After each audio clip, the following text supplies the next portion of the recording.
बिलसौ हृदय निकुंज। मनसा वाचा कर्म करी करन चाहो गुणगान।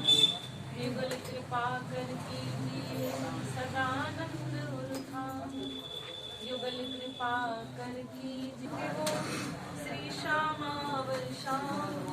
युगल रूप पद कंज में पल पल हो प्रणाम। युगल रूप पद कंज में पल पल हो प्रणाम। बोलिए कृष्ण कन्हैया की जय। समस्त सुंदर सागर एक से हो नहीं उनका वो उनका चल रहा है। बोलिए कृष्ण कन्हैया की जय। सतगुरु महाराज की। सत्य, चेतन और आनंद क्या है परमात्मा? सच्चिदानंद। जैसे परमात्मा सच्चिदानंद है उसी प्रकार से संसार उसके विपरीत है। अगर परमात्मा सत्य है तो संसार असत्य है। ये संसार क्या है? जड़। और परमात्मा आनंद। संसार क्या है? जड़ है, असत्य।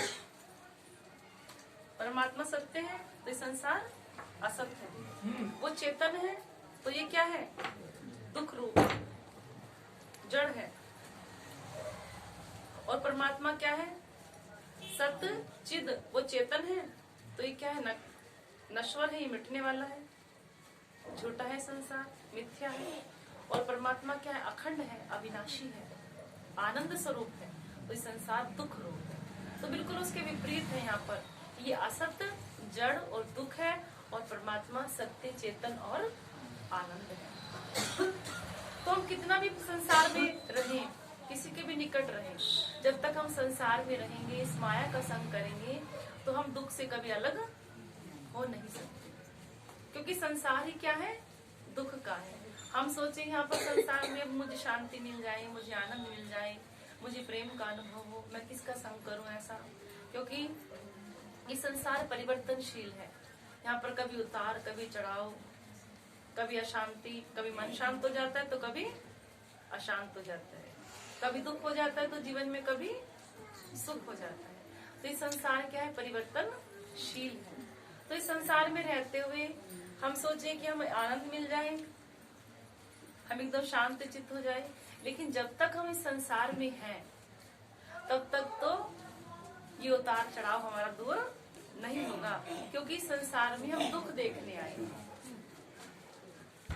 लेकिन संसार में आने के बाद यदि हमने जीवन में सत्संग कर लिया, भक्ति भक्ति भगवंत गुरु चतुर नाम वपु एक, इनके पद वंदन किए नाशन विघ्न अनेक। माने अगर हमने सतगुरु का संग कर लिया, किसका संग कर लिया? सतगुरु का संग। जब तक हम अपने आप मनमानी भक्ति करते हैं, अपने मन के अनुसार चलते हैं, हमारे पूर्वजों ने हमें जो ज्ञान दिया उसके अनुरूप चलते हैं, जब तक तब तक हमारा जो मार्ग है वो अंधकार में बना रहता है। हमारा जो मार्ग है उसकी कोई दिशा नहीं होती, उसकी कोई मंजिल नहीं होती। और जब हमें मार्गदर्शक मिल जाता है, मार्गदर्शक कहते हैं गुरु को।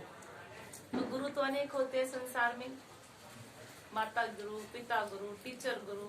कोई भी काम सीखते हैं तो वह भी गुरु है। तो माने पग पग पर संसार में क्या मिलता है? हमें गुरु मिलते हैं।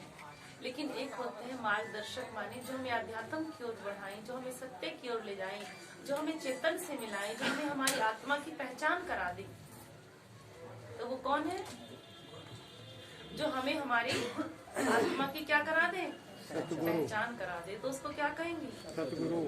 सतगुरु। क्या कहेंगे उसको? सतगुरु।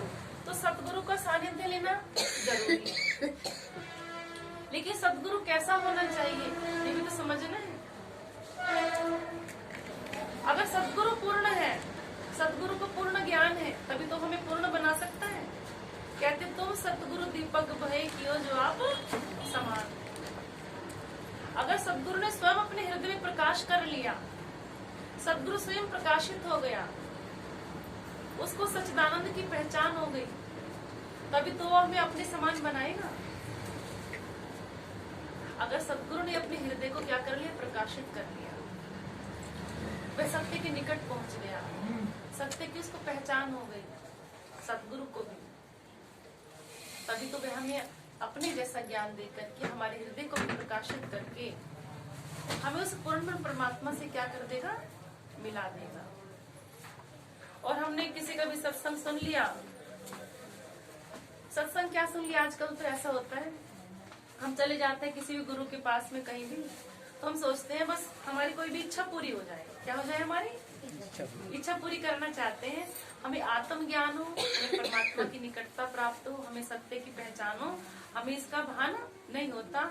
हम क्या सोचते हैं, हमारी इच्छा पूरी हो और सतगुरु या गुरु जो भी हमें मिलते हैं हमें कुछ चमत्कार दिखा दे। क्या दिखा दे, चमत्कार। अब बस हमने सतगुरु से कहा कि ऐसा हो जाए, हमारी नौकरी लग जाए या हमारे जीवन में सुख आ जाए, कुछ भी, और बस गुरु तुरंत आज हमने बोला और कल तुरंत हमारी वो काम क्या हो जाए, पूरा हो जाए। ये तो सोचते हैं ना। और यदि ऐसा कुछ चमत्कार हो गया, भले उसके पास आत्मज्ञान ना हो, अपने परमात्मा की पहचान ना हो, किसी कारणवश क्या पता वो कार्य को पूरा करने का समय आ रहा हो, तभी तो हमने गुरु से कहा, और वो कार्य पूरा करने का समय तब आ गया हो और वे हमारा काम पूरा हो गया। हम सोचते हैं कि गुरु ने या सदगुरु ने या माने जिसको भी हमने गुरु धारण किया है उसने हमारे ऊपर ऐसे चमत्कार किया कि हमारा काम पूरा हो गया। अब तो हम क्या हो जाते हैं, उसी के प्रति निछावर हो जाते हैं कि उसने हमारा काम पूरा कर दिया। तो प्राणनाथ जी ने भी अपनी अभी इससे पहले क्या गया है, भादों से पहले श्रावण, कौन सा महीना था, श्रावण का महीना, और श्रावण के महीने में सभी ने क्या सुना, बीतक सुना।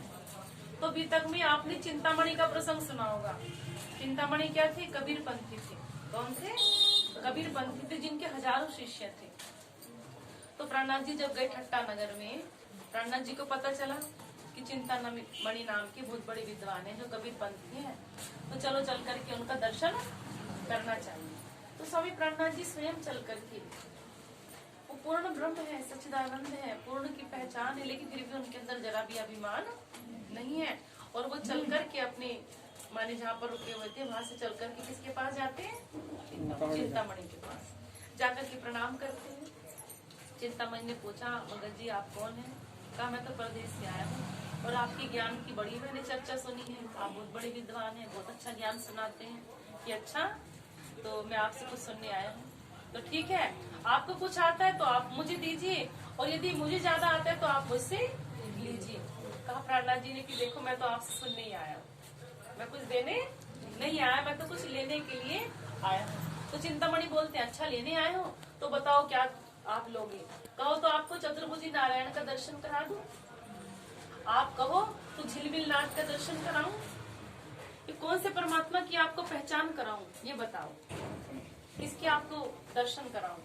तो प्राणनाथ जी कहते हैं कि चमत्कार तो कुछ दिन के लिए होता है, चमत्कार तो कुछ दिन के लिए होता है, वो स्थायी नहीं रहता। लेकिन मुझे तो सत्य की पहचान चाहिए, जो सत्य है, न कभी बनता है न कभी मिटता है, जो अपनी अवस्था में हमेशा स्थिर रहता है, जिसको हम अविनाशी कहते हैं, जिसका कभी नाश नहीं होता।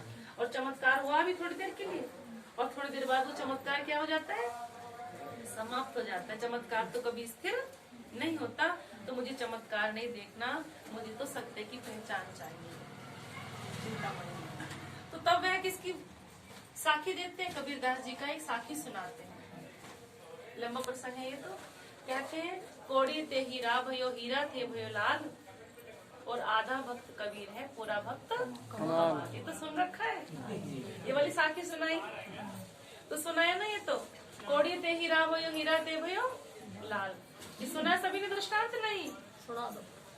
तो क्या होता है, जो कबीरदास जी थे ना, उनके पिता जो थे वो कपड़ा बुनने का काम करते थे। क्या करते थे, कपड़ा बुनना। तो काशी में जा रहे थे, एक बार जंगल में जा रहे थे, तो जंगल में रास्ते में उन्हें एक छोटा सा बच्चा मिला। उस बच्चे को उठा के अपने घर ले आए। कबीरदास जी के जो पिता थे उस बच्चे को ले आए, उसके माता पिता का पता नहीं था, और ला करके उस बच्चे का लालन पालन करने लगे।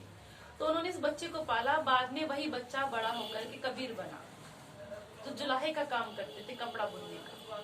अब जब बड़े हो जाते कबीरदास जी, अब पिता का जो काम था वही कबीरदास जी भी करते हैं, जुलाहे का काम। इनका काम होता है, आधा दिन तो माया का काम करते हैं और आधा दिन भक्ति करते हैं।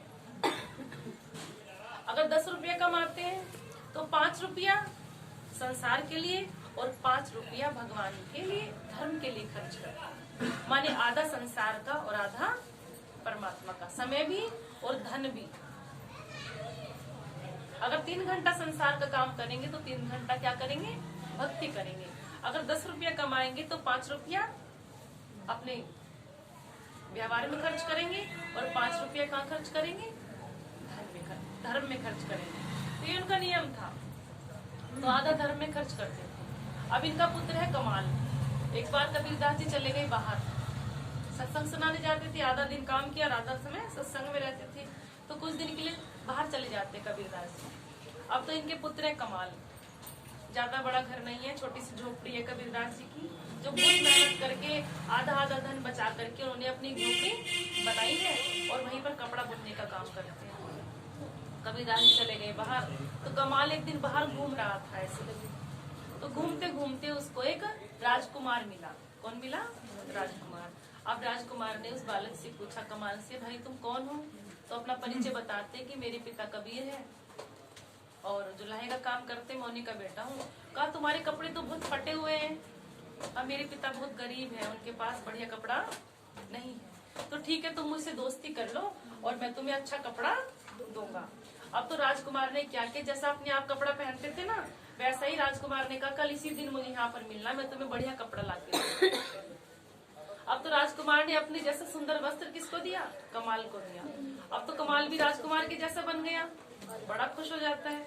कहा देखो जैसा मैं हूँ वैसा ही मेरा मित्र बन गया, अब तुम अच्छे लगते हो। तो एक दिन कहा राजकुमार ने ठीक है, आज तुम मेरे यहाँ चलो, मेरे घर।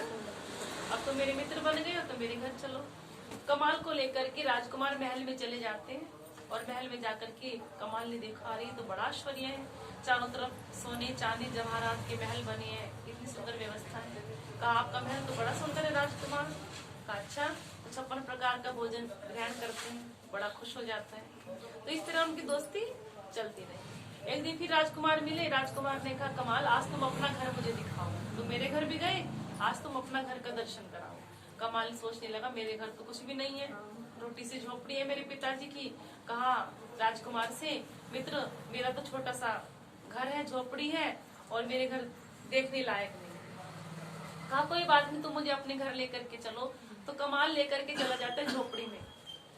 राजकुमार ने कहा मेरा मित्र होकर के और ऐसी फटी टूटी झोपड़ी में रहते हो, अब तुम्हें भी मेरे जैसी महल में रहना होगा। अब कमाल क्या करते हैं राजकुमार? राजकुमार ने क्या किया, जो माने कितने राज्यों से जो कर आता था वो कर लेकर के आ रहे थे, हाथी के ऊपर लाद करके, घोड़ों के ऊपर चढ़ा करके वो उनको रास्ते में रुकवा दिया। जो पैसा लेकर के सब ला रहे थे वो सब पैसा किसको दिया? कमाल को। और वहां पर एक सुंदर महल बना दिया। सुंदर महल बना करके सब व्यवस्था कर दी कमाल के लिए। अब तो कमाल भी महल में रहने लगा, राजकुमार तो महल में रहता ही, तो दोनों एक जैसे हो गए। अब तो राजकुमार को बड़ा अच्छा लगा कि मेरे जैसा मेरा मित्र बन गया। समय बीत गया। कुछ समय बाद कबीरदास जी जब बाहर गए थे वो वापस चले आए। कबीरदास जी ने देखा मेरी झोपड़ी थी यहाँ पर, मेरी झोपड़ी कहाँ चली गई यहाँ से?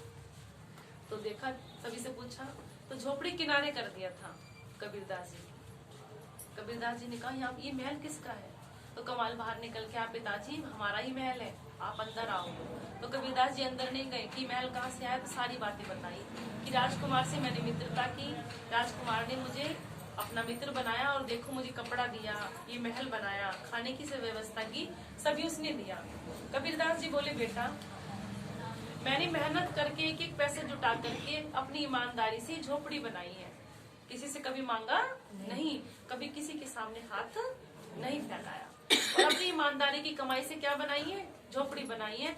और प्रभु का भजन करते, रूखा सूखा जो भी कुछ मिल जाता है उसी में खा पी करके हम क्या करते हैं? अपना गुजारा करते हैं। लेकिन ना तो कभी किसी से मांगने जाता हूँ, ना कभी किसी के आगे हाथ फैलाता हूँ। हाँ, सत्संग करते हुए कुछ मिल जाता है तो प्रभु के चरणों में अर्पण कर देता हूँ। या आधा दिन क्या करता हूँ, मैं कार्य करता हूँ, कपड़े बुनता हूँ, उससे जो पैसा मिलता है उसी को मैं अपने धर्म में भी खर्च करता हूँ और अपने पेट को भी भोजन देता हूँ। तो कमाल अब कहा देखो मैं तुम्हारे इस महल में नहीं रहूंगा, क्योंकि तुमने कुछ मेहनत नहीं की तुमने क्या किया, राजकुमार को देख करके, उसके ऐश्वर्य को देख करके उस पर मोहित हो गया और उससे भीख में क्या ले लिया, ये महल ले लिया, लेकिन कुछ करना तुम्हें नहीं है। ऐसा कह करके और कबीरदास जी कहाँ पहुंच गए, अपनी झोपड़ी में पहुंच गए। कुछ भी उन्होंने नहीं लिया, कमाल के पास नहीं रहे और न कमाल से कुछ लिया। तो यहाँ पर उन्होंने बताया है कि कौड़ी ते हीरा भयो, हीरा थे भयो लाल। कौड़ी किसको कहा है, कबीरदास जी के जो माता पिता थे उनको कौड़ी कहा। कौड़ी ते हीरा भयो, और हीरा रूपी पुत्र मिल गया, कौन, कबीरदास जी। हीरा ते भयो लाल, लाल कौन है, हीरा के लाल माने कबीरदास जी के पुत्र कौन है, कमाल। और आधा भक्त कबीर है, पूरा भक्त। तो आधा भक्त कबीर किसके हैं, माया के कि भगवान के, माया के आधे भक्त हैं कबीरदास जी, किसके, और आधे भक्त किसके हैं, भगवान के। लेकिन जो कमाल है ना, पूरा भक्त कमाल, कमाल जो है वो तो पूरा ही माया का हो चुका, जरा भी भगवान की भक्ति उसके जीवन में नहीं है, वो तो पूरा किसका बन गया, माया का बन गया। माया के अलावा उसने अपने जीवन में कुछ भी अर्जन नहीं किया। लेकिन कबीरदास जी तो आधा दिन कमाते हैं और आधा दिन भजन करते हैं, आधा समय भगवान में खर्च करते हैं, आधा समय आधा धन धर्म में खर्च करते हैं। तो यहाँ पर जो आया है ये बात, आधा भक्त कबीर है, पूरा भक्त कमाल। तो किसका भक्त, माया का। और वहाँ पर जो चिंतामणि पे उल्टा ही कहते थे कि कबीरदास जी भगवान के आधे भक्त, जो कमाल है वो तो भगवान के क्या है, पूरे भक्त हैं। लेकिन इस बात को चिंतामणि कभी जान नहीं पाए। जब प्राणनाथ जी ने समझाई ये बात चिंतामणि को, तब उनकी आंखें खुल जाती हैं। अब तो चिंतामणि को आंखें खुली थोड़ी, उसके बाद में अनेकों साखियां देते हैं। जो साखियां उन्होंने गाई, जो दोहे हैं, वो सब बताते हैं। हद हद में सब कोई गया, बेहद गया न कोई, और हद बेहद के बीच में रहा कबीरा सोई। चलते चलते पग के नगर रहा नो कोस, और बीच में डेरा पड़ गया, मैं किसको दूं दोष। तो ये सब साखे जब बोलते हैं, और उसके बाद में चिंतामणि के गुरु है काशी में, जब वो जाने लगे तो उनके गुरु जी ने कहा, देखो चिंतामणि, भविष्य में तुम्हें एक सतगुरु मिलने वाले हैं। कौन मिलने वाले हैं, सतगुरु। और वह सतगुरु जो ये साखी है, अगर इस साखी को उन्होंने खोल दिया तो समझ लेना वही हमारे क्या होंगे, सतगुरु होंगे। बस तुरंत साक्षात परमात्मा होंगे, तुरंत उनका चरण पकड़ लेना। क्या पकड़ लेना, उनका चरण पकड़ लेना। तो कौन सी साखी सुनाई उन्होंने, एक पलकते गंग जो निकसी होगे चहुदिश पानी। माने पलक झपकते ही क्या बन गए, एक पलकते गंग जो निकसी, माने पलक झपकते ही ये मोह सागर रूपी ब्रह्मांड बन करके खड़ा हो गया। तो ये मोह सागर क्या है, ये भव सागर। अक्षर ब्रह्म के, जिस सच्चिदानंद परमात्मा का बाल स्वरूप है अक्षर ब्रह्म, अक्षर ब्रह्म के पलक झपकते ही ये क्या बन के खड़ा हो गया, मोह रूपी सागर बन के खड़ा हो गया। एक पलकते गंग जो निकसी होगे चहुदिश पानी, माने मोह रूपी गंगा कहो या मोह रूपी समुद्र बन करके प्रकट हो गया, और चारों ओर यहाँ पानी पानी।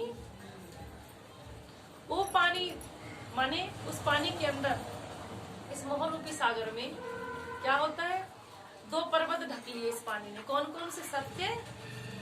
दो पर्वत कौन कौन से ढके, अक्षर और अक्षरातीत दोनों को ढक लिया इसने। कोई भी वहां तक पहुंच नहीं पाया, यहाँ तक कि कबीरदास जी भी वहां तक उनको पहचान नहीं कर पाए, ना वहां तक पहुंच पाते हैं। उसके बाद में कहा जाता है, इसी मोह रूपी समुद्र से 3 गुण प्रकट हुए। कौन हुए, सतगुण, रजोगुण और तमोगुण। और तीनों गुणों के 3 देवता प्रकट हुए। लेकिन एक स्त्री इसमें रहती है, कौन, माया रूपी स्त्री। उस स्त्री का कोई पति नहीं है, जो माया रूपी स्त्री है उसकी कोई पति नहीं है, लेकिन फिर भी वह गर्भवती बनी और उसने 3 गुणों को प्रकट किया, सतोगुण, रजोगुण और तमोगुण। और इन 3 गुणों के द्वारा 3 देवता प्रकट हो जाते हैं, जो ब्रह्मा, विष्णु और महेश है। तो माया जो है ये परमात्मा की कृपा से यहाँ प्रकट हुई, लेकिन उसका किसी संबंध न होते हुए भी उसने ब्रह्मा, विष्णु और महेश को क्या कर दिया, प्रकट कर दिया। और जो भी साखी को खोल करके बता देगा वही क्या होगा, मेरा सतगुरु होगा, ये बताया। तो चिंतामणि ने देखा, अरे हमारे गुरुजी ने जो बात कही थी, जो तारीख लिखी थी, फला तारीख को, और माने समय भी निश्चित किया था उस समय को, और जिसने भी साखी को खोल दिया समझ लेना वही हमारे सतगुरु हैं। तो प्राणनाथ जी तो इस दोहे को कह करके, साखी को कह करके वहां से उठ करके चले जाते हैं। जब चले गए उठ करके तो चिंतामणि को याद आया कि साखी तो मेरे गुरुजी ने कहा था जो भी इसको खोल देगा वही साक्षात कौन होंगे, वही पूर्ण ब्रह्म होंगे, वही परमात्मा होंगे। तो उन्होंने डायरी निकलवाई अपने चेलों से, मेरी डायरी निकाल के लाओ। उस डायरी को निकाला तो उसमें वही दिन था, वही तारीख थी और वही साखी लिखी हुई थी। अब तो चिंतामणि को पता चल गया कि गुरुजी ने जिस बात को कहा था ये कौन आ गए, वही सदगुरु आज मुझे मिल गई हैं, अब मैं इसको छोड़ूंगा नहीं। चिंतामणि बहुत बड़े विद्वान थे, हजारों शिष्य थे उनके, और चले जाते शाम को चले गए थे प्राणनाथ जी। अब शाम को निकल गए चिंतामणि प्राणनाथ जी को ढूंढते और पूरी रात ढूंढते रहे क्योंकि पता नहीं था वो है कहाँ पर। ढूंढते ढूंढते कल्लू मिश्र के घर जाते, उनसे पता चला कि वो तो नाथा जोशी के यहाँ पर रुके हुए हैं प्राणनाथ जी और वहाँ चर्चा कर रहे हैं। तो नाथा जोशी के घर पहुंच जाते हैं, सुंदर साथ थे, वहीं उनकी अटारी पर बैठ करके प्राणनाथ जी चर्चा कर रहे थे। वहाँ जाकर के चिंतामणि उनके चरणों में गिर जाते हैं। बोलो प्राणनाथ की जय। तो सबसे पहली बात तो ये है कि हमें सद्गुरु ऐसा चाहिए जिसको पूर्ण ज्ञान हो, परमात्मा की क्या हो, पहचान हो। तो उसके लिए क्या करें, सद्गुरु की अगर पहचान हो जाए वास्तव में तो वही हमें जीवन नैया से पार कर सकता है, इस भव सागर से पार उतार सकते हैं। अन्यथा तो पग पग पर गुरु है, पग पग पर सद्गुरु मिल सकते हैं। जैसे एक रोग के अनेक डॉक्टर, अगर किसी को कोई रोग हो जाए और किसी के सामने बता दे भैया मुझे ये हो गया, तो जितने लोग बैठे हैं ना वहाँ पर उस रोग की सब अलग अलग क्या बता देंगे, दवाई। वो कहेगा ऐसा कर लीजिए, वो कहेगा ऐसा कर लीजिए, लेकिन क्या सभी की दवाइयों से काम हो जाएगा? नहीं होगा ना। वास्तव में उस रोग को जानने वाला जड़ से, जिसने उसकी डिग्री ली है, क्या ली है उसकी डिग्री ली है, उसके पास जाएंगे तो ही वे हमारे रोग को क्या कर सकता है, काट सकता है। तो जिसने इस ज्ञान को वास्तव में परमात्मा का पहचान जिसने कर ली, जो उस मूल घर से आया है वास्तव में, वही इस ज्ञान को सबको पहचान करा सकता है। अन्य तो पग पग पर अनेक गुरु बैठे हैं लेकिन कोई भी पहचान कराने वाला नहीं। बोलो श्री प्राणनाथ जी। सबसे पहले तो देखिए, अगर हम परमात्मा कहते हैं शब्द, क्या कहते हैं, परमात्मा। परमात्मा से चार चीजें जुड़ जाती हैं, उनका नाम, उनका स्वरूप, उनकी लीला और उनका धाम। इस संसार में भी कोई आदमी है, कौन है? अगर कोई आदमी है तो उसका नाम होगा, वह कहीं रहता होगा, कुछ करता होगा कि नहीं, उसका घर भी होगा। और आदमी है कि औरत है, माने आदमी है, औरत है, जो भी है तो उसका घर होगा, उसका नाम होगा, कुछ करता होगा, कोई खाना बनाता है तो कोई ड्यूटी पे जाता है, सब करते हैं कि नहीं। हमें पहचान होती है, अगर कोई स्त्री है तो उसका नाम